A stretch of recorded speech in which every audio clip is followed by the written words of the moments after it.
Hello and welcome to Story X Story, the podcast by Maya Madder that dives deep into stories across pop culture, plus gives you advice on creating your own. It's episode 210, and I'm your co-host, Nigel.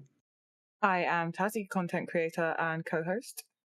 And as always, we're here bringing you interesting discussions with diverse voices. And to help us out today as we try our luck getting into a super secret British spy agency is freelance community manager and journalist Aisha Ahmed. Aisha, welcome back to the show.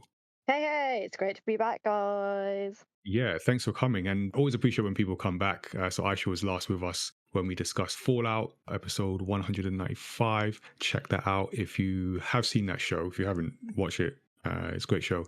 And then listen to the discussion. And yeah, looking forward to this one. Bit of a throwback, I guess. We had you for the latest, and now we've got you for a throwback episode. You can subscribe to Story X Story wherever you get your podcast from, including Apple Podcasts and Spotify. You can also send us your feedback and questions in several ways by sending us a voice message on our Spotify for Podcasters page. You can email us studio77@mymatter.com or chuck your thoughts at us on social media. We are at mymatter on Twitter. We are at mymattertv on Instagram and TikTok, and at mymatter.com on Blue Sky, or at Life of a W Gamer on Instagram and TikTok. Tazziii at Tazziii everywhere else, including at tazziii.bsky.social on Blue Sky. You can also check out our website, mymatter.com. At some point this year, it will change. We're working on a brand new website. You can also jump in our Discord to be part of the MyMatter community. Before we get to today's story discussion, though, let's update you with the latest from the MyMatter universe.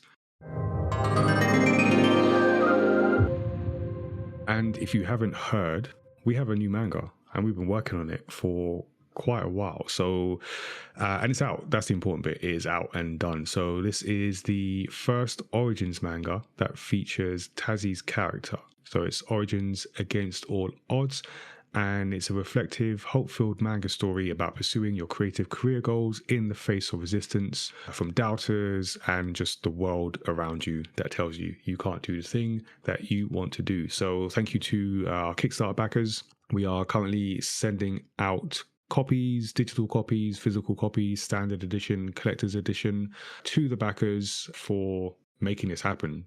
Yeah, and everyone else can get their copy from mymatter.com, and also at events we'll be at over the year. So yeah, stay tuned, follow us. We've been to the Yo Comics Kids Fair, so that was back in March, and also the TMB XPO.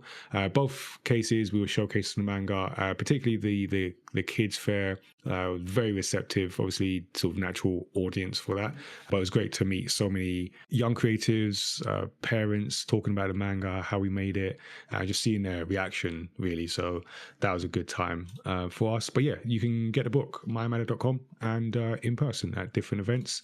We've got a bunch of events planned to come for the Do I Look Like a Gamer campaign. So this is our yearly campaign that promotes inclusion and diversity in the video games industry. Every year we start with a snapshot of 40 players and makers. So we are working on the last few people, and then that will be ready for the launch. We do have a campaign launch live stream on April 12th. So that is the Saturday from 1 p.m. Each year we start the campaign with a live stream. We invite people who are either part of the campaign in the current year, previous year, or people who are just involved in the games industry, games culture. They don't necessarily have to be part of the campaign, or at least not yet. So yeah, we bring everyone together to talk about what it means, what diversity means in the games industry, and talk about the different aspects of the campaign, what's to come, what to expect, as well as the particular projects that people are working on. So yeah, we're looking forward to showcasing some new and returning faces for this one. So you can catch that live on Twitch from 1 p.m. BST, and then also 14 days following that on VOD. And then we'll also put that on the MyMatter YouTube later in the year, and also the audio from that on the podcast feed. So you'll definitely get a chance to see it, hear it, if you don't catch it live. So looking forward to that. And then we've got more event announcements to come. So stay tuned, follow us on socials, check the campaign website, looklikeagamer.com, and you'll get more information as we confirm things. Also on Twitch is where we do our Studio 77 activities. This is our umbrella for our digital platform where we host different shows with creative professionals and also play games for your amusement. So each month you can enjoy the shows that we do. So we have a few staples and then some that come depending on the time of the year. But each month we do the Studio 77 report. That's Tazziii and I updating on the latest My Matter news. And then we also talk about video game stories. So we little video game conversation there. You can catch that live. And then again, edited version goes up on YouTube. We have casual conversations with comic creators, which is where I talk to a different comic creator each month, usually at the beginning of the month, first Tuesday or Wednesday, thereabouts. And then at the end of a month, we have our games night. So we play a different game, either a brand new game we've just discovered or something we are coming back to. So it depends what the schedule looks like. And then you can catch all that on the My Matter Twitch. So make sure you're following us there as well as our socials. And then if you're a young aspiring creative professional or you know one, then check out the My Matter Showrunners Work Experience program. We're creating opportunities for young people aged 16 and up to work with our team across comic production, events, and content creation. And we've had a group working with us for our recent events, and they're going to be with us for some upcoming events, definitely putting people through their paces and giving that opportunity to gain meaningful work experience. We've also had people contributing a lot actually to our recent comic narratively from the art side as well. So lots of opportunities. They've also got their first credit. Now the book is done, so they've been credited in that. So lots of opportunities for people to gain those first few steps in creative industries and see what it's all about, develop some skills along the way. You can email us showrunners@mymatter.com to find out more about that. Now you're all caught up with the My Matter universe. Let's talk about some of the stories that we've been enjoying this week. This is our spoiler-free discussion about what stories people have been reading, watching, or playing, and we will start with our guest. So, Aisha, do you want to let us know first? First of all, I'm glad you said spoiler-free because I was just going to reveal everything. So there's been a very topical short limited series on Netflix that came out, which is a British-based show, which is called Adolescence. Like I Everyone's said, talking about it. Exactly. It's kind of like the new Baby Reindeer, but different topic. Like I said, it's a short limited series. It's only 4 episodes, so I thought it was going to be a lot longer. So without spoiling it, it's got pretty much unknown cast except for one actor who you will see in loads of stuff. It's based. Stephen Graham is fantastic. Yes, I haven't seen it, that's it. but he's fantastic. So I know this is fantastic. He's amazing, right? Yeah. So what I will tell you are little different aspects, and you can make a decision if you want to watch it or not. But it's based, I would like to say, maybe in the Midlands, because from the accents, we've got some really strong Geordie accents in that. So it's kind of a bit upper Midlands, maybe up north. They never really give you too much information, and that's the whole point. So it doesn't make it too specific, but it wants to make it universal. That basically the whole premise is literally the first 10 minutes of the show is the police storm a house and a kid is arrested.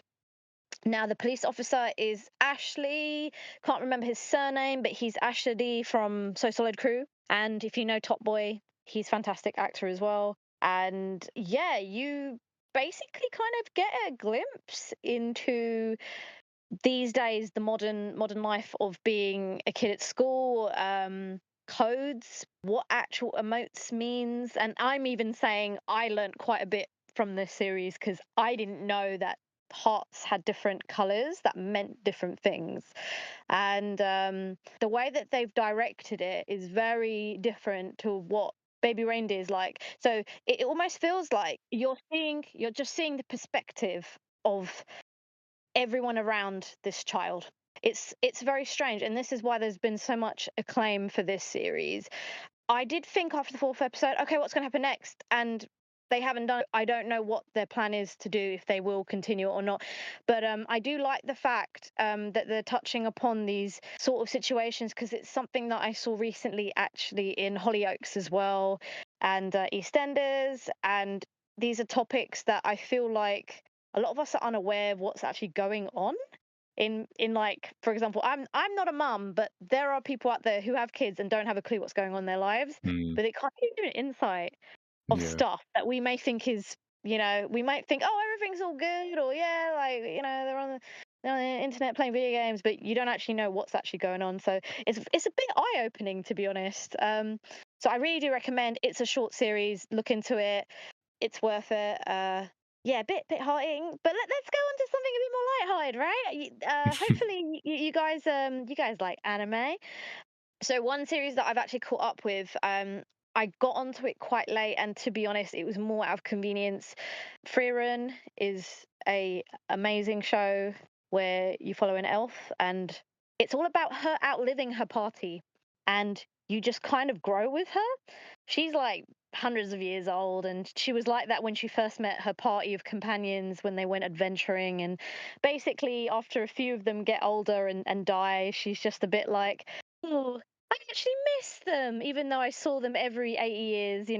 And then she kind of then starts to piece together like emotions of, oh, I really miss them. Oh, now I understand why they used to give me stuff on my birthday. I kind of understand there's a sentiment behind it. And it's strange because you kind of, there's loads of series where you kind of go on that journey. But with this, it starts literally at the end of their journey, and then everyone's like gone different paths, and then you're just following her and where she's going, and you find out loads of stuff that she's done in her previous many years of living, and you meet loads of different people, and it's just such a fantastic, like, you really really enjoy like getting to know her, and you realize she's probably not as like maybe ditzy or cold as you think she is. She's just, you could say, like, slow, very slow. But it's amazing when she does learn stuff. You kind of feel a bit like, oh no, you missed your chance. It's been like 20 billion years. The fact you're remembering this and you're thinking, oh, I should have done this. So it's very emotional. Man, that sounds very relatable. Well, not quite that many years, but the delayed processing, like, but Exactly. amplified by Elf. Exactly, and it's something we've not seen before, right? It's normally you're living it like you're watching the series and it's real time. This is like, and you think, oh, this might have been a few years ago. No, this was like 30, 40 years ago. You can't really go back and this place might not exist anymore. Stuff like that. So it's pretty out there. Yeah, it's cool. I do recommend, and I think a lot of people get put off thinking, oh, it might be romance related, it might be this or that. It's a real mix. Like, you're never really sure what you're going to get in each episode, like different outcomes, like meeting different people. Does she spend a day in this town, or is it actually a year she spends in this town? So it's as crazy as that. Yeah, no, yeah. So I believe like this came out last year, but it's come on Netflix. It's in English and in original Japanese. So it's, yeah, I really do recommend people check it out. The dubbing is fantastic, and the opening music is become famous now. I think the band that did it, Yawasabi, I do apologize if I pronounced it wrong. They were actually touring the UK recently, so fantastic music and soundtrack. And then another series I've touched upon, I started watching it at some point last year, Apothecary Diaries. I can't remember why I stopped watching it. It was a great series. One of those bizarre ones, like a bit like Dr. Stone, where I just kind of learnt loads of stuff and I was like, interesting. I'm invested. Like, good fun. And it's rare to find, and I say this again about Freerun as well, it's rare to find actually an anime following a female protag that I normally like, because I find that I normally can't stand the main female protags. They're a little bit like soft or wishy-washy, or they're too aggressive. Like, it's just been a really nice balance watching both these shows and being like, oh, I actually like these girls. So with Apothecary Diaries, it's more of like a mystery. You just follow Mao Mao, who just kind of gets herself into some bizarre situations, but actually, it's just she's just living her life. She's trying to make the most of whatever situation she is, and then things happen to her, but she never sees the downside of anything. She just tries like to make her way through it all. And Yeah. I don't know. I'm gonna assume you're probably up to date with it, Tazzy. Yeah. I'm Oh not. yeah. I'm like, I got up to date and I was like, I need more of this. Let me start reading the manga. Yeah. It's very engaging. Like I can just say as much as there's loads of like mystery aspects to it, and I love that kind of thing. So I do encourage people to watch it if you're into that sort of thing, and a little bit of history. Yeah, no, good stuff. Yeah, I feel like a trend is happening at the moment of like just good quality like women protagonists Hmm. or girls like as main characters at the moment. But yeah, I definitely need to fire in. It's been on my list for so long. So I have been watching a few, like I'm actually watching a few that I'm like watching as they come out, which is unusual. I did not catch up to One Piece in time, by the way, everyone. Just Oh, I well done for put that out trying. there. You had the I spreadsheet and like everything. I had the spreadsheet, I fell behind. I've still got like I think like maybe like 30 hours to watch. Maybe less than that actually. No, like something like 20, 25. I don't know. I've still got a bit to go. But yeah, so I did not catch up in time, so I yeah. We'll get there. But I have been watching. I'm maybe a guild receptionist, but I'll solo any boss to clock out on time. That's Which a mouthful. it is, but it's that is. I mean, it says what it is on the tin. It's about a It guild says a lot on the tin. receptionist. It's a big tin. That will solo any boss to clock out in time. Like all she wants to do is like live this life, just this like very easy life. She just wants to be a guild receptionist and like get her money and then go to like the festival or like go shopping. Like she just wants this very simple life. But maybe like that doesn't always happen and she keeps getting overtime and then she gets really annoyed. So she takes matters into her own hands and then it escalates from there. But this is another like main character relatable. She's just trying to get on with her work. She's just trying to like live her nice life and she's got a nice apartment. She just wants to enjoy her life. And things keep getting in the way. So yeah, that's a really fun one. And then I watched Medica Kawaii is Impervious to My Charms, which was like a very weird one.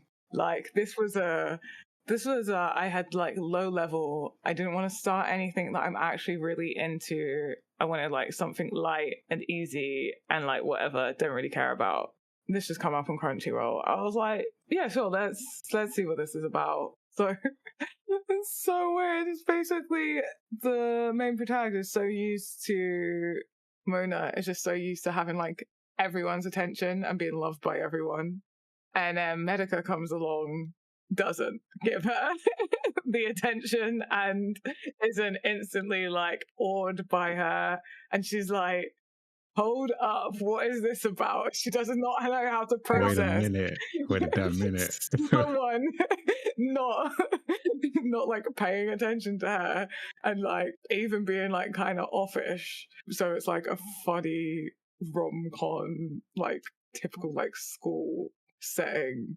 Sometimes a little weird, but like yeah, it's fun. It's like a funny background, not background, but like chill. Like you don't actually, you don't want to commit to anything. Kind of anime, but you end up kind of just watching all of it because it's like intriguing enough. Yeah, I am very invested in if Medica will ever pay Mona the attention that she is so used to from everyone else. But yeah, it's kind of like awkward teens angst. Yeah, and like some other stuff with really long names, but they're all a mouthful, so I think 2 is enough. So Nigel, what about yourself? Every time you add a list of isekais, I always get the actual number of titles in the list wrong. I thought there were 3, but These aren't isekais either. These are just like Oh, non-isekais. okay. I just assumed the formula for isekais was like more than a certain number of words, then it just automatically becomes an isekai. Anyway, so I have been. I've got two quick ones and then a couple to maybe linger on for a little bit. But Sakamoto Days, been continuing that, enjoying that. Not much to say. I think we've spoken about this a lot on the show since it was first mentioned by Victor Luca. It's great. Watch it. Enjoying that. Also picking up on Dr. Stone, as Aisha mentioned that. And yeah, because I fell off just because I hit a filler episode and just lost the momentum a little bit, but picked it back up. And yeah, it's a great show, and I'm genuinely learning. I feel like because I'm old and I'm like, I'm learning stuff here about science, and This is useful, right? yeah, it must have been what the teachers tried to tell us all that time ago. So yeah, no, really cool show, and a really good representation of a main character in anime who's the main character because he's smart and not necessarily just like for strength. He's not trying to be the strongest. He's a very smart person and is respected for that. So I appreciate that. And then the other two, another anime, Vinland Saga, which I just started watching because I heard so many good things about it, and from what I can tell, yeah, it's pretty good. In fact, it's very good. I can always, well, not always, but often I can sort of, you can tell what kind of like level a show is at, and just has a weight to it. Like from the beginning, it just has a weight to it. I actually don't know what the show is about. I mean, I know the premise and everything, but I think I've literally like just 2 episodes or something. So it's set within like, I don't know, I think it's like 10, 13 AD in England, but sort of Viking. So there's Vikings, and I think Denmark has got some power, or there's some stuff going on. What I do know is the main character, from what I can tell, is I used to be the baddest character around, and I want the quiet life, but someone's going to bring me back and someone's going to be sorry they brought me back to who I used to be. That's where I see, or at least one aspect of the show I can see coming. But very much enjoying what I've watched so far. I feel it feels like a very high quality show, very like deep storyline with different machinations, if that's the right word to use, like different factions, like all maneuvering for power. But yeah, only 2 episodes in. And what will just be a regular check-in until the end of the season in Daredevil Born Again, which, if I remember correctly from when I last spoke about it, just feeling relief that it had not been, what I'm going to say is Disneyfied, because I said it then and I'll say it now, the Netflix Daredevil season 3 is the best Marvel show, full stop, in my opinion. Wow, that's big. That's a big line to say. Yeah, and I'll happily say it with my chest, because yeah, and I was worried that basically I was worried they would mess it up. Thankfully they didn't. Interestingly, I have learned, I didn't know this when it was happening. I imagine a lot of people did, but it was going to go in a different direction, and they scrapped it or restarted or brought in some of the original like showrunners from the previous show to rewrite bits. I'm so glad they did that, because from what I hear about where it was going, I would have been so like genuinely disappointed about what they were going to do. So apparently they were going to Disneyfy it, like soften the edges of what is a very hard and very deeply like thematic show. But enjoying it. I would say, I think 2 episodes left. I would say it hasn't reached the heights of that. That's fine. It doesn't need to do that. That was then. But I'm on episode 7, and I feel like I can see, I don't even know how to describe this. I can see the connection. I feel I can see where they were going to go and where people stepped in and what that's resulted in. So there's been I wouldn't say there's been any bad episodes, but there's been some things where basically some bits have been softened and some narrative bits have been shortened and made more conveniently wrapped up. You can kind of see, and I feel like, that's where they're stitching things together. But still very, very good. Also enjoying the reaction videos on YouTube. Just like, enjoying what I've been seeing so far. Hopefully they stick the landing. That's all I'm now waiting for. And then I'll feedback on that again. But yeah, those are the stories we've been enjoying. That all being said, we can get to our main story discussion. Today, We're going to be talking about Kingsman, The Secret Service, the 2014 spy action comedy directed by Matthew Vaughn. It's based on the comic book series of the same name, written by Mark Miller and Dave Gibbons. It stars Taron Egerton, Colin Firth, Samuel L. Jackson, Mark Strong, and Michael Caine, among others. So, spoiler alert, we're now going to be talking about spoilery details of this story. I mean, it was like a decade ago, but still. I'll do a recap of the story, but before I do that, let's get everyone's quick takes and general impressions, starting with our guest. Aisha, what do you think about this story? I absolutely love it. Never would you have thought that you're going to see some little waste man from East London becoming a certified gentleman James Bond. It's just the most ridiculous and heartwarming thing because it's just hilarious. I'm from Southeast, right? And everyone picks on Southeast for being rough, and then I'm sitting there going, nah, East London's rough, and this is literally based in a estate in the East, and I'm just like, everyone, look. And there's so many, and you've already named a whole bunch of the stock British cast. I don't know if I love it just because I'm British, but it's so relatable. And the fact that the actress that plays his mum is from EastEnders, which is jokes, and I watch EastEnders. And also, I love action. So having Mark Strong in it, fantastic. Michael Caine, you mentioned. And I think this was, correct me if I'm wrong, is this Taron Egerton's debut? I don't know if it's like the first thing, but definitely first But like it's his major big thing, like breakout. Yeah. Yeah, breakout, yeah. Seen him in loads of the stuff that came afterwards, but by far this role like was perfect for him. Like never have I ever thought that I to be honest, when I saw Kingsman, didn't really know what it was about. I have made that mistake before where I've just blindly walked and into a movie and watched it. Yeah. That's not a But mistake. That's a good way to go in, I say. oh, I know you do that with everything, so Rachel, I don't. You know synopsis for some stuff, but I know you're king of it. You're like, I have no idea. I'll I'm go, just gonna. yeah. I watched some Brazilian subtitled thing. I didn't even know it was Brazilian subtitled until I got in. Dude, Nigel, that is next level. Yeah. Well, I knew it was subtitled. I didn't know it was Brazilian though. But Okay. I did. There's this thing from Cineworld. They to their members, they would invite you to a secret screening. So I did that one a long time. Well, maybe 2 years ago or something. And I walked into like this very highbrow like film festival movie, which name I've completely forgotten, but it was a French movie, and it was a courtroom drama. I fell asleep. My mum, however, loved it. And my mum there hates you go. reading, so she read all the subtitles and she loved it. And the funny thing was, when they announced the name, loads of people clapping, some really like proper film buffs in the room, and I was like, oh no. But yeah, I hope your Brazilian film had a bit more action than mine. Yeah, it's very good. But yeah, It's very see, the thing with Kingsman is I went in blind, started watching it from the start. I knew I was going to love it because it just got better and better because it was very well, cleverly scripted. It did use a lot of spy kind of reference, and the fact that they made references to specific British shoes as well, brogues and Oxfords. And again, like I said, it might have been the fact that I'm British. I kind of understand some of the references they made, the casual colloquial stuff, and then yeah, I can't think of anything bad.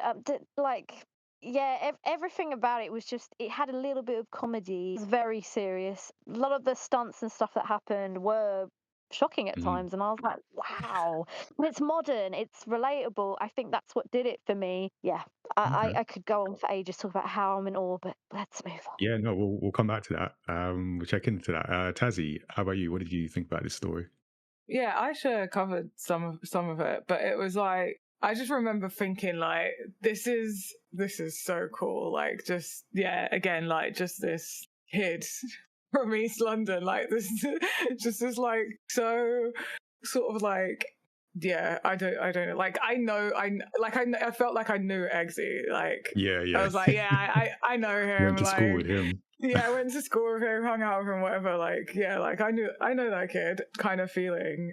But then also just like the camera work with this, like how it was filmed and directed, like it just because when I watched this, I was like, this is a comic book because it was shot like a comic, like as if you were reading the panels, but as if they like came to life as you were reading them.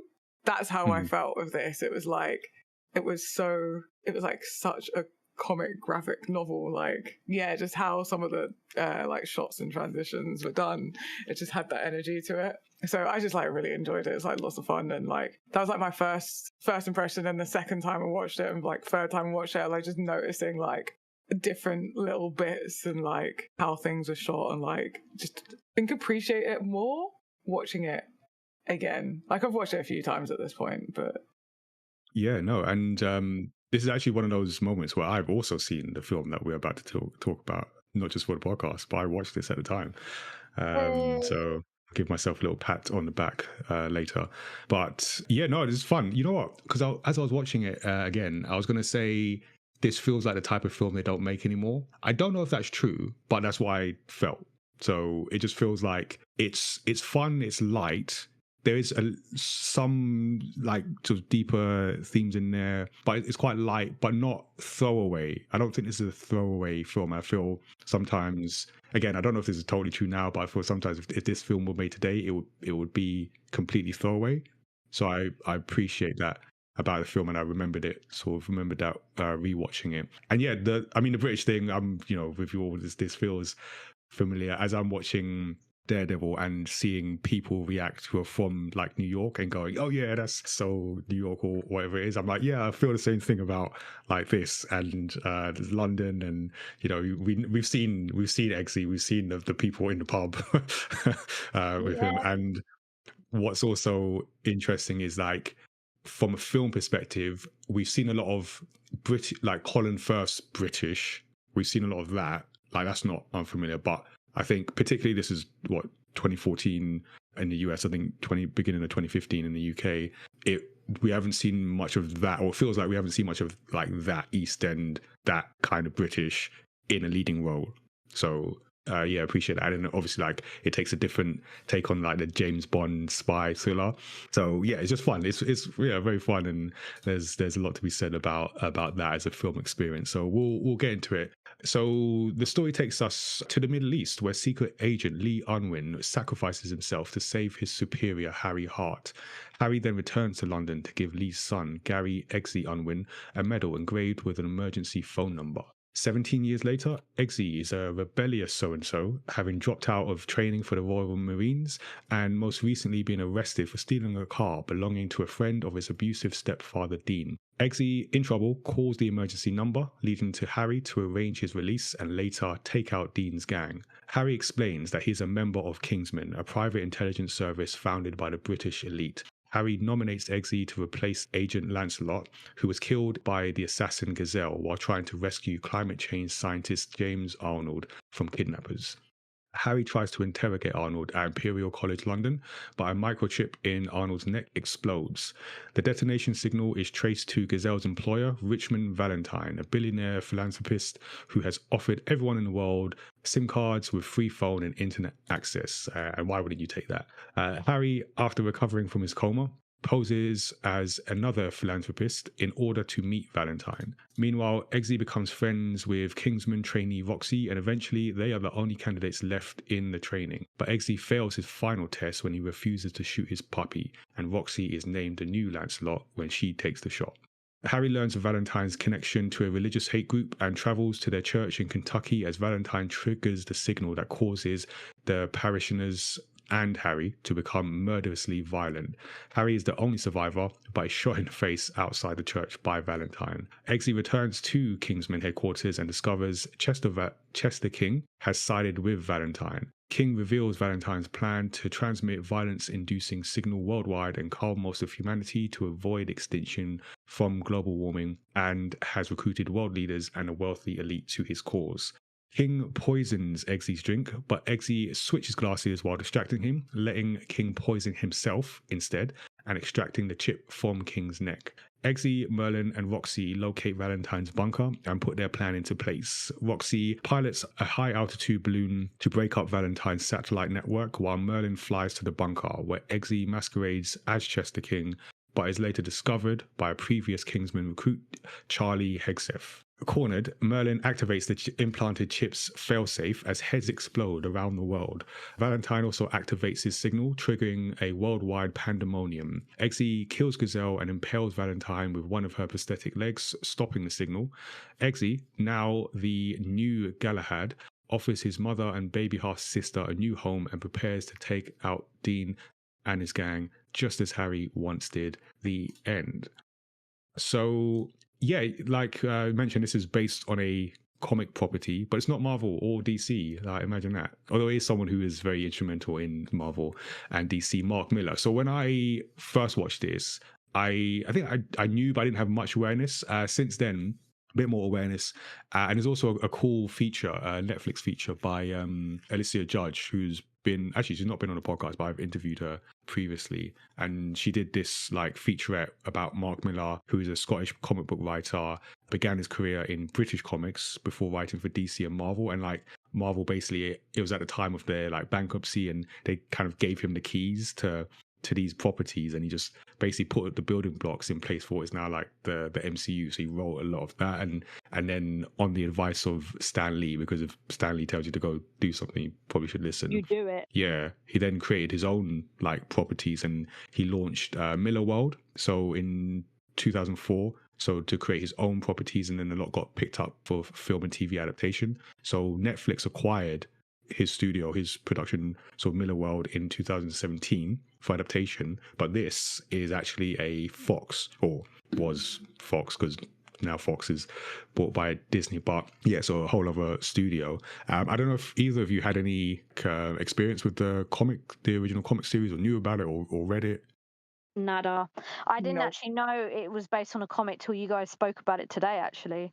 I only knew it was based on a comic because of how it was filmed. I was like, this is based on a comic. And then like looked up and I was like, amazing.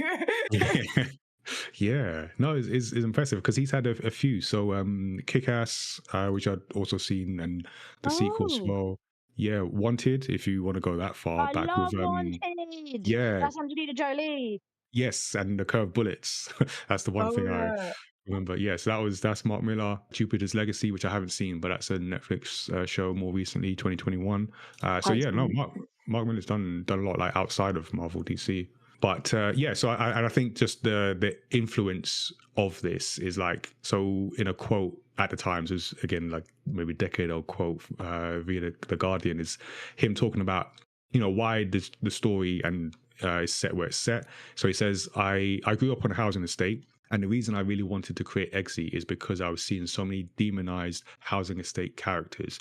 My experience growing up on a housing estate is that it wasn't people who didn't want to work or who are vile or disgusting. It was people who had a piano in their front room or were teachers, but who couldn't afford to buy a place. It wasn't the way you see housing estates portrayed in Channel 4 dramas, middle-class people writing about disgusting archetypes. And I think that's, weirdly, that you could still apply that quote today almost, but yeah, I feel that's like a good reason, because I live very close to a very notorious housing estate, source of many riots, or specifically two riots, but the two big ones. And yeah, I appreciate this basically.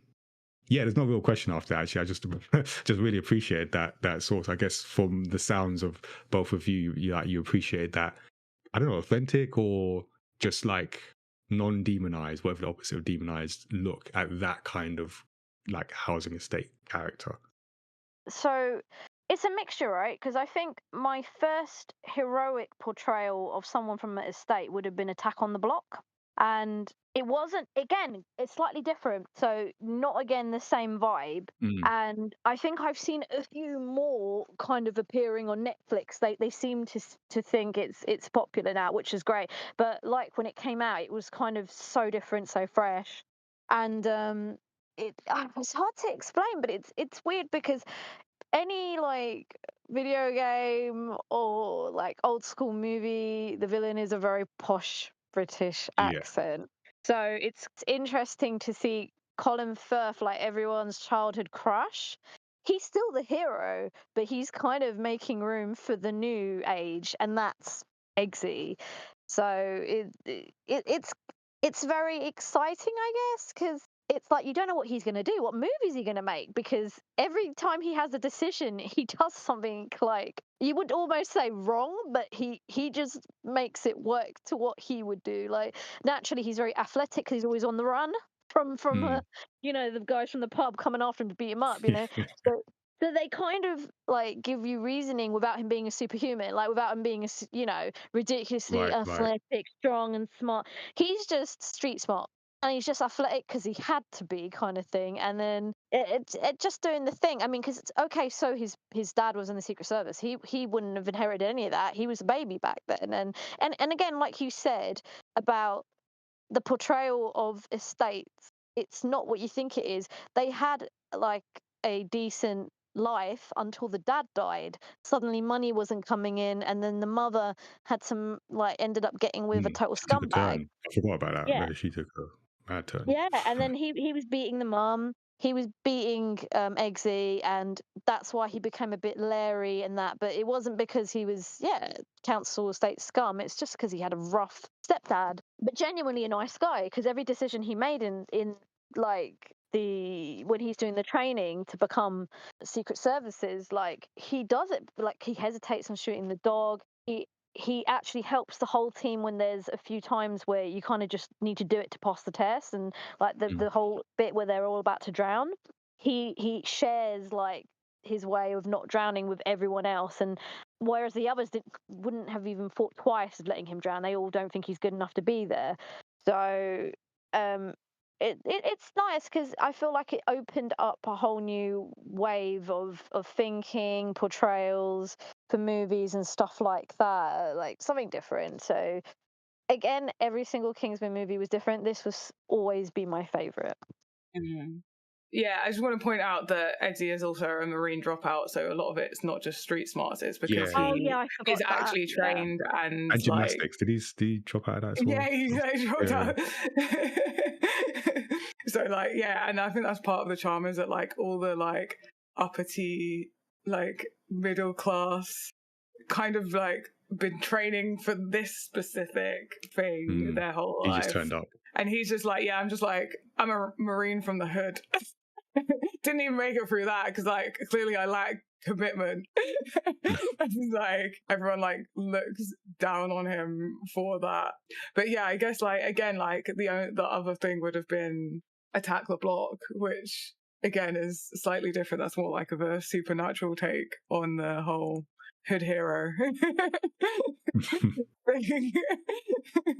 Yeah, like I massively appreciate that. And like again, like obviously now we've got like Supercell, which is kind of like similar vein, just kind of like someone from South, like who's like this superhero. But I wish we had more, and because Kingsman was something different, like different energy. I think Kingsman and Attack the Block do it better than Supercell. Supercell is trying to be something else, whereas this was like so very like grounded in its character and where its character is from, and like even though you didn't expect things that Eggsy were doing, when he'd done them, you're like, okay, that's totally like I totally see him doing that.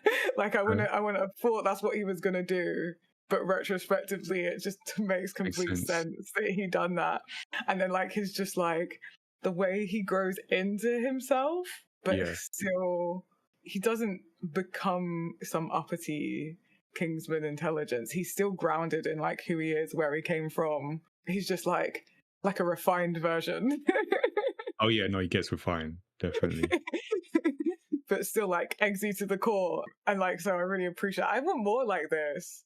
Like give me more like just social mobility on film.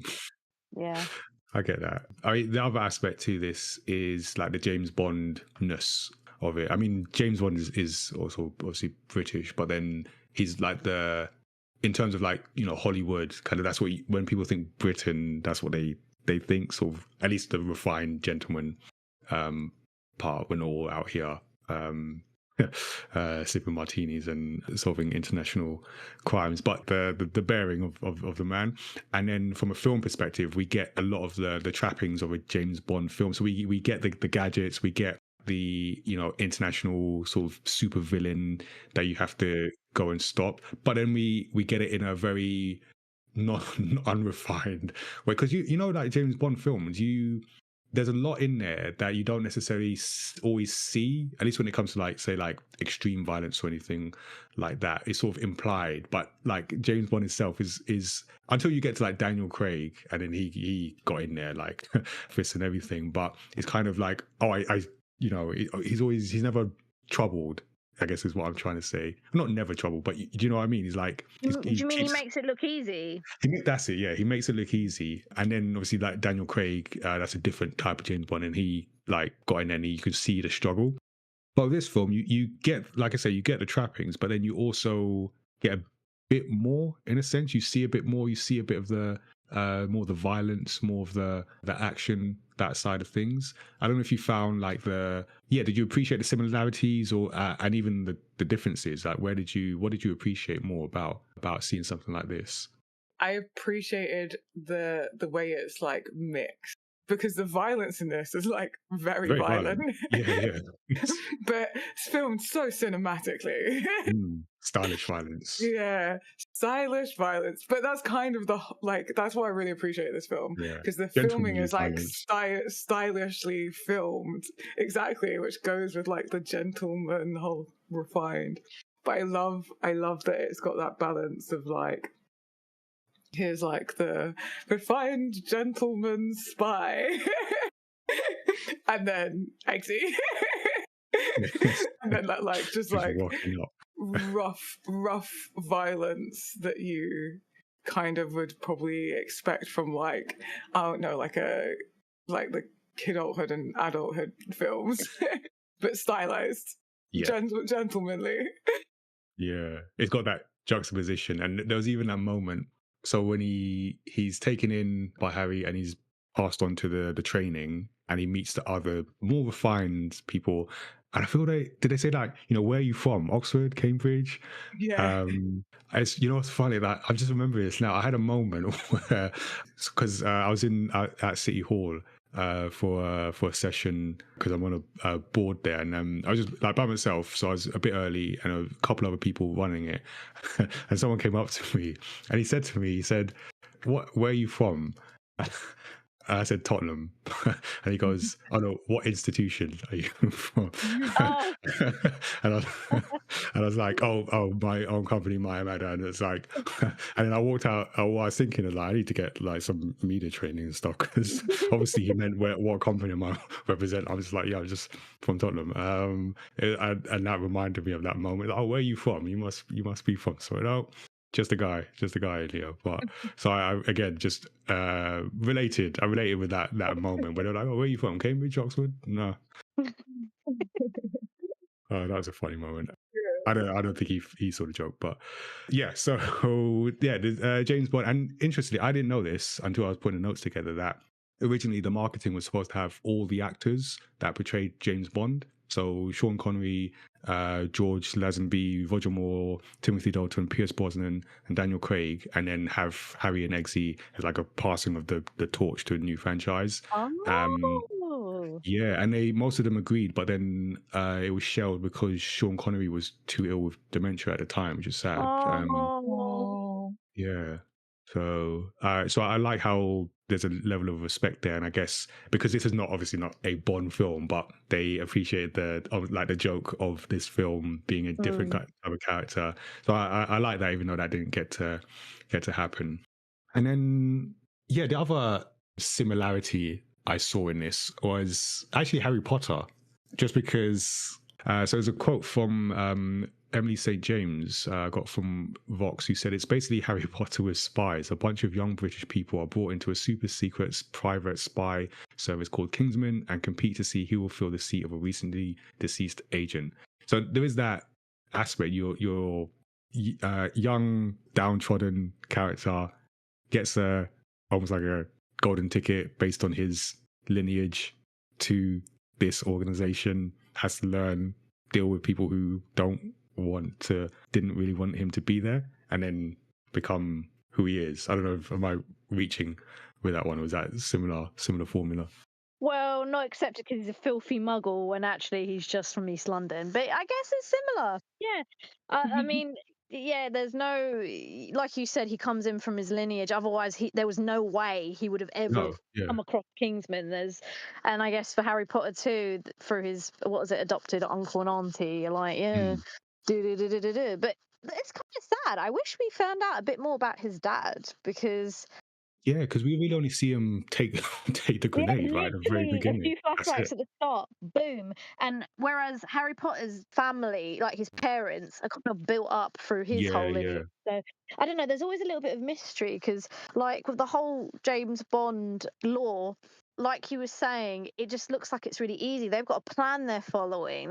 They're just instantly charming. They can like manipulate people. They can deceive. Whereas Eggsy's just kind of told, yeah, do this, and he's like, how? And then he's just kind of like doing his thing in the only way he can, but he gets no. I mean, the testing, I guess it's some form of training, but for him, not really. Well, yeah, I mean, he is tested. Well, actually, no, because he's pretty good, actually. But he is tested from a, maybe not a skill perspective, but a fitting into this society perspective. Yeah. So, like, all of that, he kind of needs to, he just kind of muddles through it. Same, I guess, with Harry Potter. Like, when he enters that, he's just like, what the heck's a muggle? And, you know, he's just doing what he's naturally good at. And then they're just like, we hate you. And he's like, oh, okay then. Because then Eggsy gets his so in terms of like, you know, format of the film, you get that call to adventure. So on that hero's journey where there's a call to action, and sometimes the hero like takes it, sometimes they reject it, and it's the whole thing. So here he essentially is forced to, because the thing that kickstarts it is that he gets in trouble with police and he's like, oh, I need to get out of this situation. And then Harry sort of, I guess, takes a liking to him, or maybe it's just like the, you know, feeling of responsibility, like this is my friend's son and I've got to take care of him. So then he says, I want you to come in. And I guess he doesn't really reject it, right? Because there's no real resistance for him joining, unless I'm forgetting. It's more that when he's doing the test, no one really accepts him. Yeah. I think, was it Harry who's a little bit dubious? I know Lancelot is fighting for him, but it's Michael Caine's character. Yeah, what's Michael Caine's character called? Chester. I can't remember. Okay, so I think he's the only one who's a little bit against it. Merlin and Lancelot are the ones who are like pretty much pro, but yeah. Yeah, because Merlin struck me as like he's just like, yeah, whatever, because they've all got their like recruits. I think that was the way they're framing it. So Merlin had Roxy, and then Harry had Eggsy, and then I actually can't exactly remember. I think Chester had, basically the lead preppy guy. I forgot his name. But the lead. I was going to say a word, and I was like, yeah. It's not like not the worst word, but not family friendly. Yeah. I was thinking it. Yeah. So he's like, he must have been thinking like, why did you bring this guy? He's like not in there. But I think the others were cool. And in terms of like Eggsy's journey, because I sort of joked that it's like social mobility on film, but it is kind of that, because like you said, Tazziii, he over the course of the film, he struggles at the beginning after the call to adventure, but then he tries and he keeps going, and he has his sort of moral compass that guides him in terms of like where he gets to in his journey. What did any part of it resonate with you in particular, in any moment in that journey? For me, it's that like Eggsy already doesn't fit in his sort of like own environment, so he's already not fitting in to go to another environment where he doesn't fit in, but it's an unfamiliar environment of not fitting in. And then also that like I get the impression that he just really needed someone to like really believe in him, because like this is maybe why he's like keeps giving up on things. Like he doesn't have that role model. He doesn't have that like father figure, because he lost that and missed out on that. And like he just kind of gets taken under Harry's wing, and I just like really related to like that, like not quite fitting in, to then just go into another environment that you don't quite fit in. And people don't want like, you to be there. people don't want you to be there exactly, and just like having to sort of like, I guess, like choose between two places you don't fit in, and it's going to be challenging. And then like, yeah, just having someone come along and kind of like help you, like, even though you don't fit in doesn't mean you don't belong. And that's what like I kind of got from it. I like that. Yeah. What about you, Aisha? I think from my point of view, he's it's almost like he's setting himself up to fail, and because of the whole build up of he's starting all these things and he keeps what do you call it, failing or running away. You're almost like, what's going to break him? And I think, is it when when the his female colleague, Yes, Roxy. so I've forgotten her name, but when I think there's a point where she almost dies, and I think that really like affects him, and he's basically willing to just let her win, basically. So I feel like for him, it becomes about the greater good, and I feel like that's the real development Yeah. point for him. And like, it doesn't matter that he picked the wrong dog. It didn't matter that he avoided drowning by He made using it a work. toilet pipe. It was very resourceful, and even though he didn't do it the way that the others would have been trained to, he he survived, and that's actually more useful, kind of thinking on your feet. And I think he realizes it too, that actually I'm as good as them. I don't need to win, I don't need to pass the test. I know I'm good enough. And then you see that kind of naturally that just comes to him. He doesn't have to say it. Yeah, I'm the best. Like he knows, like, Yeah. actually I'm good enough. There's a level And of I think street that's the smart. best. Yeah, it's the inside win. Like, it's almost like that I've naturally organically become the winner, and it's, that self smug, like, it's inside. But he's not like that, but he felt it, like, I've achieved Mm. something, and that's always what he's chasing for, right? He kind of has that moment because and this is like so when you're making stories, how you put in the moments to reinforce the character without doing too much Mm. exposition. So Yes, without saying it. yeah, so early on you had so that, as Tazzy highlighted, you had Harry mention, oh, you dropped out of the Marines, so that's like, bit of information there. We know he dropped out. He also then mentioned, and I was I was going to say ballet, gymnastics, although both very flexible and maneuverable, but gymnastics. And then so you got that point, and then we had, so when he's running into trouble with his stepfather Dean and his crew, you see him like just basically parkour his way out. So that's like reinforcing he's got the moves. He then flips them the bird, so that's his, like, that was a bit of rebellious there. So then later, so in that scene, the first trial, and because everyone goes for the same solution, which is the pipe in the toilet and taking the oxygen from there, which I would have fallen at the first hurdle. But like, Eggsy does something different. Like, he tries to go for the door, then he then breaks the window and saves them all eventually. So as I was watching this the second time, and obviously like sort of 10 years gone, I find there's more of maybe an entrepreneurial lens that I put on things, and especially like working with young people. So it's almost like that young person who's just you're not from this world, but it doesn't mean you don't have value and you can't bring in like a new way of thinking. I think that's something that he showed in that moment, and then over the course of the story. So yeah, I definitely like that thinking differently that he brought to, like, that the thinking differently part of his journey. I liked Mm. watching. And the fact that he doesn't look for what do you call it, the acceptance, or almost like the validity from Mm. Lancelot. He needs it from himself, because Lancelot knows from the start this guy is going to nail it. I don't know if that's just based on the fact that he's the son of the previous thing, but he's always kind of rooting for him. But it has to be the point where it's like, come on, Eggsy, believe in yourself. And at some point it does click, doesn't it?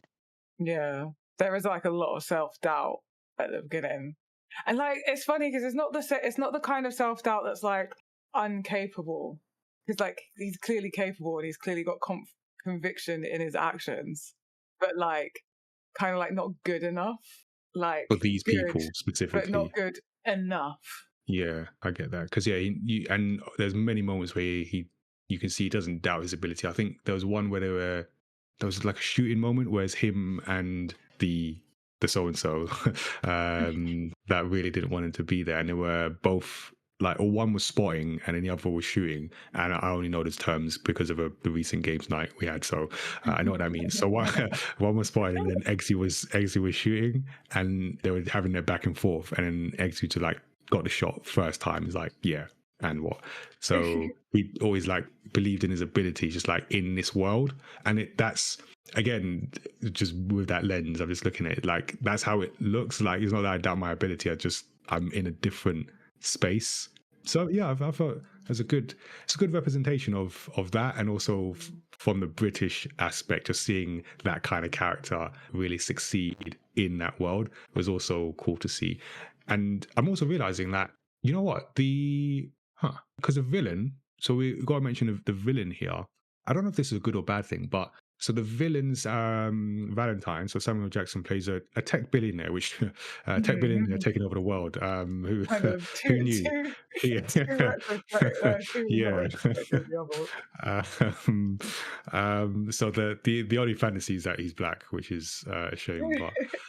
But so you've got the villain. But in a way, the villain is actually not that connected to the protagonist here. I'm just realizing this because in terms of the opposition, so he's opposing on a surface level of, yeah, you've got to stop him because he's taking over the world. But he's not really. They don't interact too much, and in fact, the villain interacts more with Harry in terms of like trying to stop him. Yeah, I don't know if that's a good or bad thing, but I'm just realizing that there's not much connection with the villain and the actual protagonist. Yeah, no, I don't think it is a problem because there's still like the personal, like there's the personal kind of like stakes because Eggsy's mum with his little sister get affected by the chip, so it's personal for Eggsy, but it's also like a comment on Eggsy's character, of his like morals of like wanting to protect everyone regardless of like, whereas the others are kind of like doing it for like, it's kind of like clout and like superiority, whereas he's coming from, no, I want to protect the people because I am the people, these are my people, and like the others probably wouldn't care less if like half the people in the estate were affected by this, whereas he's like, he cares about people rather than social status and, you know, clout of like, oh yeah, I am the hero of the story. Yeah, that's a good point, because even in his interactions with Roxy, because when Roxy was first introduced, and because she sort of stands up for him in the initial trials when everyone's meeting for the first time, my initial thought is that that's going to go into a romantic subplot. Same. Yeah, and it seems like they purposely avoided that, because what ends up happening is he's like supportive of her, because that moment when they're I was going to say skydiving as if it's some like recreational thing, but just for fun. But when they're doing a trial, when they got to jump out of the plane and land on the spot, she has a fear of heights, and then he spots that, and then he supports her. He's like, "You can do this. You can do this." And it's like, oh, and then that comes up later. So he becomes supportive of her rather than it be a romantic subplot. So that then again shows his character. Like, I can see you're in trouble. I'll support you in that, which is quite cool. He's quite a cool character, actually. He's nice. Yeah, he's nice young man. Because and that's why he's so good, because like a lot of those guys are just like nice young guys just in unfortunate circumstances. Situation. Allow them to demonstrate their true heart. Yeah, who knew? Okay, I've got a different lens on this film. It's funny. And actually, as you say that, Tazziii, I can see the connection with the antagonist, because Valentine is like, I don't care what happens to people. And even like Valentine's in a way trying to do a good thing. He's a bit like a Thanos before his time. He's like, we need to cut some people to save the planet. So he's actually kind of doing a good thing. He's just obviously, as villains do, going a very bad way, and he just doesn't care about people on like a global scale. Whereas, oh yeah, actually no, I see it now. So Eggsy is like, I care about people on the individual scale. So there's the opposite ends. So okay, all right, I worked that out in real time. Yeah, And that also, it's works. like tech billionaire is supposed to be removed from Sure, everyone, so of yeah. course there's no direct link between Eggsy Between and yeah tech and billionaire. yeah, that's a good point. Yeah. All right, Kingsman, your story checks out. So like, as we've spoken about, this is very much working class representation added to that spy mythos. So we get the different characters, we get, in this case the 007 or 00 East 17, I don't know. So we get Eggsy, like so the lead character, different take on that, gentleman spy.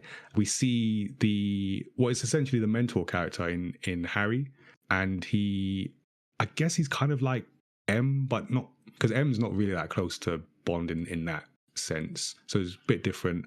Maybe, oh, who is it? Merlin is actually, no, Merlin's Q. I'm trying to work out the Bonds, because Merlin's the tech guy essentially. So there's a lot of parallels between them, and then we get this is like I don't even know if we still use this phrase, but a femme fatale in Bond. Like I said, Roxy was kind of, I thought was going to be like the quote unquote Bond girl, but they went away from that. So there's a lot of like different characters that, different takes on that Bond role. Were there any characters that resonated with you both, like personally?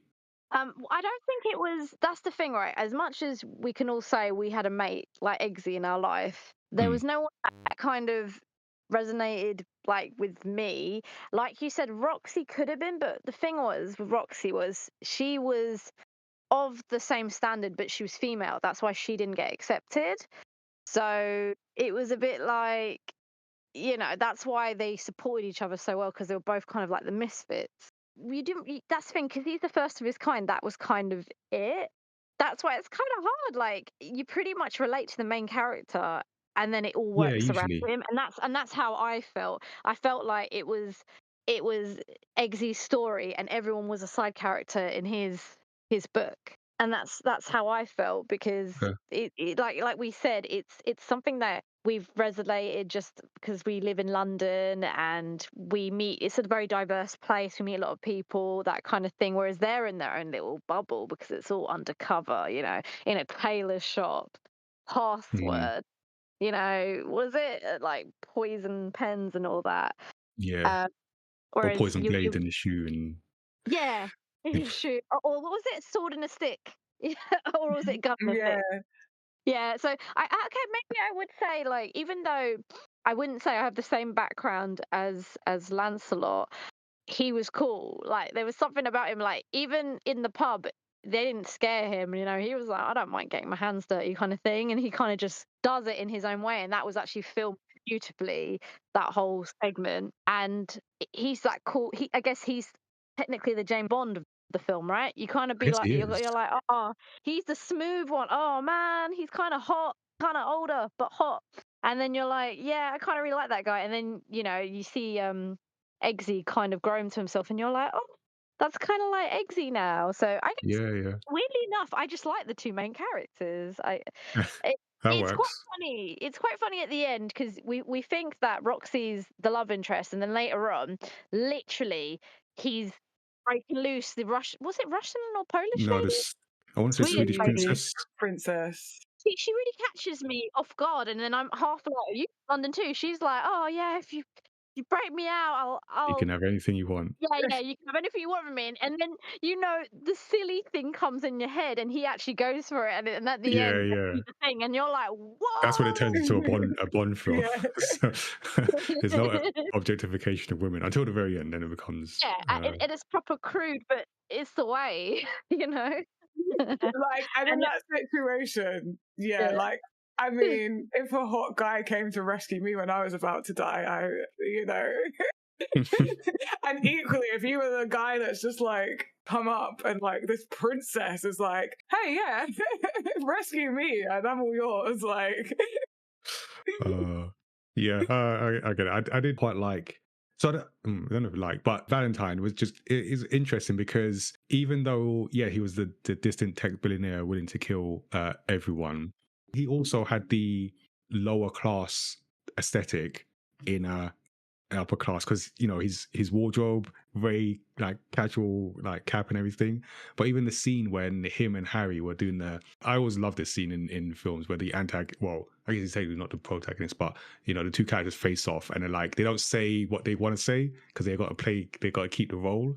But it's like, I know what you are trying to do and you know what I'm trying to do, but we're gonna eat this meal. And then he brings him the meal and it's McDonald's, which is like Yeah.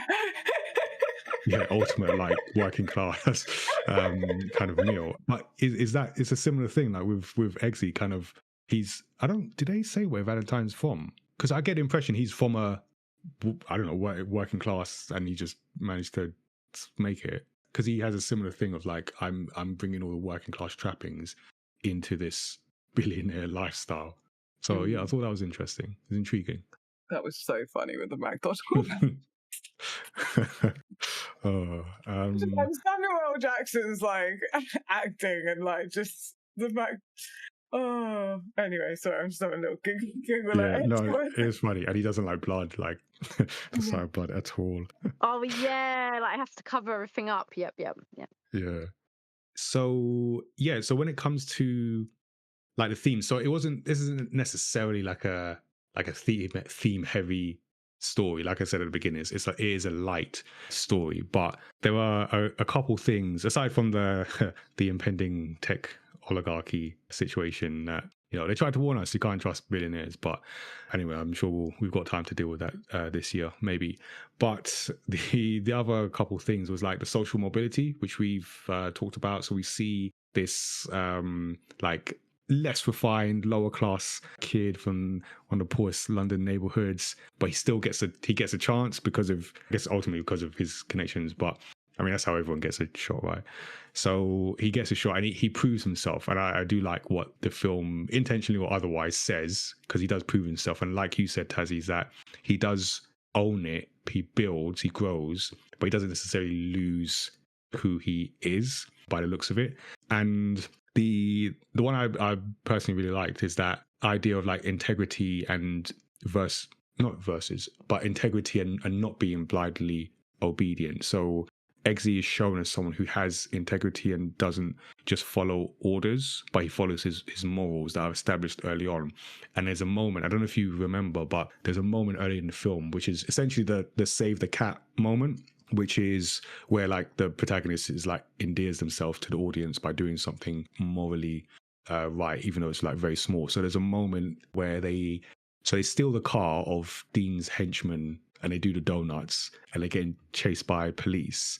So the aim is obviously to get away, but then I think there's like a dog or a cat in the road, and Eggsy swerves to avoid it, and it's like a small thing, but that shows that even in that moment, he's like, "Oh, I'm going to do the right thing." So and then he goes on to prove it again and again that he does just like the right thing, the good thing, and it versus. Especially, I don't know, we should have found his name, but the so and so that we keep referring back to, who in the moment where they're tied to the train tracks, he's willing to give up everything to save himself. So you can see where his moral compass is, or should be, and isn't. But yeah, so in that film, it's shown, and ultimately, Eggsy gets everything, he gets even the princess. So it shows that kind of, I guess, pays off. I guess that's the moral of the story. But yeah, do you think the themes, light as they were executed well enough in this? Yeah, I think there was a strong theme of identity, because he doesn't know his father his whole life, and then his kind of parental figure is the stepdad, and then Lancelot kind of steps into that, guys, where he's like the dad that he always kind of wanted, and then he feels in the gaps about what his father was like. So I feel like identity was really important, because I feel like everyone, especially the stepdad and the henchmen, always kind of pigeonholed him to be, scum and all that, and that he would never amount to anything. And then also that desperation of the poor mother going, I have to stay with him because I have nothing else. Like almost like looking at Yeah, him that's like, quite sad, actually. yeah, and it's almost like she's looking at him like, well, you haven't achieved anything, like, to help me leave. It's almost like that, a little bit of pressure on him.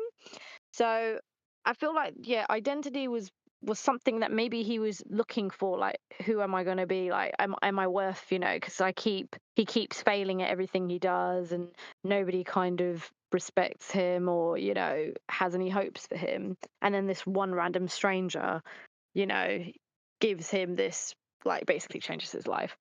And suddenly he knows who he is. And like you said, he keeps his integrity throughout everything. Even when he, like, steals the car, it wasn't to steal the car, it was to prove a point to the Yeah. stepdad. It was, do you know what? I can hurt you where it hurts. Yeah, I can get you there. But it wasn't because he's a thief. It isn't because he wanted to keep the Yeah, car. that's He true. did it to be a twat. That was it, Yeah. really. And then, yeah, he's not a malicious person. He didn't want to hurt the cat or the dog that ran in front of him. And hence, again, that comes back later when they tell him to shoot the dog. The dog, and he doesn't. Yeah, and he couldn't, and he's formed this strong attachment to this dog. Yeah, Even and they're not disgusted with him. They're useful. like, how could you not Yeah, shoot the dog? yeah. Exactly, because he's been useless to him and everything, but he's just Yeah. like, "No, that's not the point," kind of thing. I feel like that's the one thing that kind of bounced off of me. I'm sure there's probably more. Yeah, and then to wrap up there, I mean, there's a lot of different like scenes you haven't necessarily touched on, but are there any moments that we haven't like touched on that you want to sort of mention, like scenes or moments that left an impression on you? I think, there's so many. Almost like any time that anytime Lancelot was kind of like speaking to him via phone or like in earpiece, it was almost like, I feel like it was like that guidance. Right. I quite like that, because I feel like, because James Bond, he's ultimately on his own. Oh As soon yeah. as he's left and he's got the plan, he's kind of just doing it. He's got his team at like some sort of like distance. Whereas Eggsy's actually on his own most of the time, but then he's got that little voice kind of Mm, telling, do the thing, I believe in you. I feel like we're all kind of looking for that in a way, like before we do a big thing in our life, like when you go before like to an interview, or like when you're right. going to your meetings through your board of directors and things like that, before you do a panel or something like that. Get that reassurance. Yeah, reassurance, exactly. That little motivational moment. And every moment when he has that little chat with him, it's like that missing link that he's always been looking for his whole life. Right. So Oh I think yeah. those were quite impactful to me, even though they weren't like massive moments, but it said so much with just that little piece. But then also Merlin fills in that gap as well at times, and you get quite attached to Merlin, because even though Merlin's quite what do you call it, almost detached, indifferent, because it's his job. He meets loads of different entry people who do the test who might Mm, end up getting killed. You kind of just need to move on with it. And then he gets intrigued by his skills, and he's just like, doesn't matter who he is, he just passed. And then either way, one of them is always kind of like giving him like the heads up. I don't know. I feel like he's come from nothing, and now he's got almost like everything, and it's nice. And I feel like that's how he's developed so much, because he's got that now. yeah, it's a film about social mobility. How about that? Yeah. Oh. Well, I was just gonna say, considering there's like no build up of sexual tension or anything like that, and right at the end, he gets that too. Literal. Yeah. Who gets all of it? But hey, From it's a 0 movie, to right? 100. Yeah. Yeah. So my favorite scenes, or like standout scenes, was right at the beginning, when the lady with the like blades in her prosthetic legs Oh yeah. just like comes in and is like, and I was just like, That's that wild. was like the coolest thing ever. Yeah. Cuts a man in Like, half. I was like hooked from the beginning, because that was just like, okay, I'm in for this film. Whatever's gonna happen, that's cool. Mm. And then in the pub, when it's like the whole lock in the door slowly Oh yeah, says one that's like a word, and classic then scene now. Yeah. yeah, like classic. And then when they're in the club, and it's like one of the tests is like, or whatever, or in the club, and like the guy that we still haven't figured out his name, and exit, like they're trying to chat up the girls. Oh yeah, the target. Yeah, and it's just it was just like the funniest thing, because I'm like, I know this is like a test or whatever, but this is like real life, because I have witnessed this. Worst wigman ever, that guy. Oh yeah, that was just funny. Yeah, they're like my standout moments.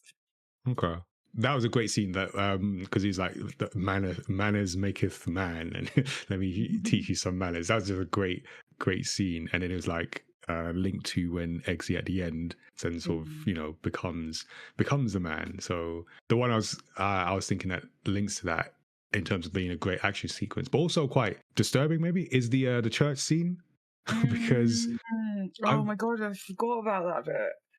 Because that was a wild scene, and it was very graphic. I mean, not like the most graphic thing ever, but it's very graphic. But funny enough, because it's been a while since I saw the film, so I kind of forgot for a moment, and I had the exact same reaction I had at the time, because I was watching it, and my first thing was like, "Oh, this is really cool. He's taking out those people. Look at that, like shooting and stabbing and everything." And then I was like, wait a minute, these are just regular people. Is he just murdering like regular people? And then I forgot, like, oh yeah, because of the chip and everything. So I remember the first time I watched it, I had a wild like roller coaster of emotions, and I had the exact same thing because I'd forgotten about it.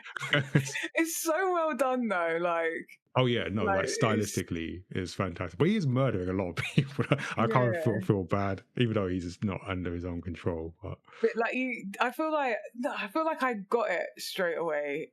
I don't know, I can't remember because it was so long ago. No, it's more of a me thing. That was more, I just for some reason twice I just overlooked that crucial kind detail. Of made like that you kind of like question it. Oh, is it? I thought. Yeah. Oh, I just thought I missed it. I feel like it is made like that. Like that you're kind of like, wait, what? Like, I think you're meant to double take. Okay, all right, I feel better, because I was like, yeah, get him. Oh, wait a minute. No, wait, they're humans. Yeah, that was mad. I mean, no, that's cool. It's a very, like, again, stylistically, it's a very cool just scene. And like for Colin Firth as well, I don't know if has he done many films like where he's like the action star like that? I haven't seen many. I feel like he has, but maybe I'm just like, his impact on Kingsman is so like impactful there. Like, it's just like overwrites everything. Yeah. Yeah. I need to find out now. Yeah, so that was a like a great moment, even though internal troubles about how I felt moment to moment in that scene. But the other one I sort of already mentioned, but I would just reiterate, just where Harry pretends to be a philanthropist and goes to Valentine, and Valentine's like, oh, because I guess he kind of clocks on early, but because you gave so much, I cancelled the gala and it's just me and you. And I love in films and TV shows where he's not the protagonist, but the protagonist and the antagonist meet, and they can't do the final showdown. They can't do it yet, and usually it's where it's a battle of ideals. So they're talking about like what they would do and what they believe, and they can't, for whatever reason, they can't do the final fight. So they just got to talk, and it's all subtext, and I love that. There's a moment in Daredevil in the first episode where something like that happens. I won't say too much, and it's such a great moment. I'm trying to work something like that into a future My Matter story in Hot Lunch, spoiler alert, to a story that I haven't even written yet. But yeah, I just love that moment, because it's just from a writing perspective, it's how do you create tension when there's no like physical conflict, and then like what's the reason why there can't be any like conflict. So that was just an interesting like really cool moment from a narrative perspective for me. So yeah, so that was our deep dive into Kingsman, the Secret Service. Yeah, a bit of a throwback, so we went back a whole decade to get to that one. But yeah, let us know what you think, if you remember, if you just watched it recently, because it's just been on Disney Plus, I guess, since the merger. But let us know what you think of this story's episode discussion. Now it's time for this week's storytelling tip. Each time we do a deep dive on the podcast, I like to pull out a storytelling tip for others to consider when making their own stories. So this is a consideration from someone who also creates stories and likes to learn from the techniques or mistakes of others. So for today's episode, I wanted to discuss creating the save the cat moments in your narrative. In storytelling, the save the cat moment is a useful narrative device designed to endear a character, usually the protagonist, to the audience. So it's often through a quick but revealing act of compassion or decency, and the phrase was coined by screenwriter Blake Snyder in his influential book Save the Cat. So that's where that comes from. The technique works on a simple but effective principle. If a character shows kindness, particularly to the vulnerable or the innocent, the audience, that's us, is more likely to invest emotionally in their journey. So the save the cat moment is usually placed near the beginning of a story, and this story beat is crafted to allow even flawed or morally grey characters that chance to earn the audience's empathy. So it signals that there is something within them worth rooting for. The character may literally save the cat from danger or more symbolically display some kind of kindness, courage, integrity in a small but significant way. And the moment is effective because when we witness someone making a selfless or compassionate choice, we subconsciously categorize them as good, even if their actions later grow more complex. It also creates a benchmark for character development, so it allows us to measure growth or transformation, or even like negatively downfall against the initial moral foundation that was laid out in that moment. And in Kingsman, we see Eggsy introduced as having roadman tendencies, let's say. He's an underachieving youth with a troubled home life and a criminal record. In a way, he fits the mold of an anti-hero. However, he gets his save the cat moment early on when in the car of his stepfather Dean's lackey. So after doing like 20 donuts or whatever he does, Eggsy and his friends are being chased by police. Up until this point, we know he's willing to steal, even if for a purpose, drive recklessly, and take action to avoid consequences from law enforcement. But as they're being chased, we see he swerves to avoid an animal, which I think was a dog, that's on the road. So it's a really small action, but that separates him morally from just another roadman and immediately signals to the audience that beneath all that bravado and rough exterior, Eggsy possesses a strong ethical core. And this action also reframes the narrative stakes. So the audience begins to root for Eggsy, not just as an underdog, but as someone who deserves to win. And we see different moments like this in other film, shows, animation. One of my favorites in Aladdin, the original, not the remake, the original definitely. The main character is also a roadman, but in a different culture, but same deal. And we see him introduced early on. He's working really hard, making a lot of effort to steal a loaf of bread that he needs to survive.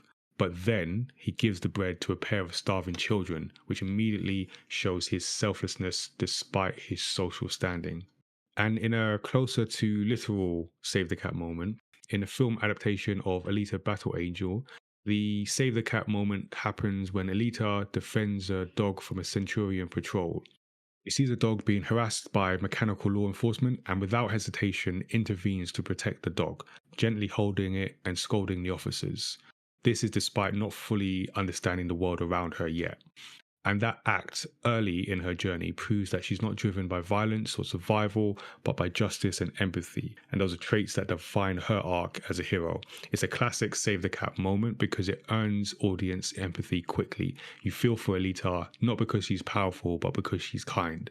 And another way to spin this moment is in John Wick, where the inciting incident of the film and the whole franchise, I guess, is the killing of his dog, a final gift from his deceased wife. His deep mourning and affection for the dog humanizes what otherwise a very stoic assassin.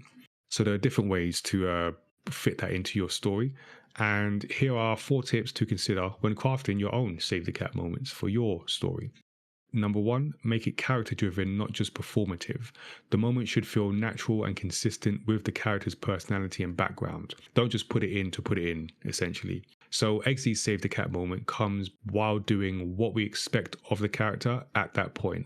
That is, being a troublemaker. It's a moment born from being who we know him to be by that point. Number 2, tie the act to core themes. Think about how you can align the Save the Cat moment with the story's larger message. And Eggsy's moment in Kingsman highlights the contrast between integrity and blind obedience, which is a central theme that we see repeated over and over. Number 3, subvert expectations when possible. Audiences will likely be familiar with the trope and find basic iterations of it predictable, so twist it. For example, a villain shows unexpected kindness that complicates the audience's moral alignment. A good example of this is Infinity War, where we see Thanos, who is definitely doing a bad thing, or at least maybe a well-intentioned thing in a very bad way. But he gets a Save the Cat moment of a kind when we see a flashback to the moment he adopted Gamora. Yes, it came when his soldiers were massacring the people. So yeah, I'm probably stretching it with this one, although it does show a very much a character-driven act. But we see in that bloody moment, Thanos turns her attention back to his knife and compliments her when she finally balanced the dagger that he's holding. It shows that he's not all bad, essentially. So his cause might become one that we can appreciate a bit more because he's not all bad. So maybe the idea isn't all bad. That's kind of how that works. Number 4, use it as foreshadowing. A well-crafted Save the Cat moment can echo later in the story and become a motif that reflects the protagonist's growth or their fall if they later betray the values they once upheld. So going back to Alita, during a confrontation with her rival Grishka in the alley, the same dog stands beside her, growling at the threat. But Grishka kills the dog without remorse. Alita is enraged and uses the dog's blood to mark her face with war paint, declaring her intention to fight. So it all kind of fits together to reinforce what we know about the character and where they're going next. And that's how you can make use of the Save the Cat moment to really get the audience to empathize with your protagonist, at least when it's done well, subtly, not too much, but definitely there. And that's the tip. So if you're creating your own story, let us know what you think about this week's storytelling tip in our Discord or send us an email to studio77@mymatter.com. But that's the storytelling tip for this episode. Before we wrap up, Tazziii, let's check in with our guest.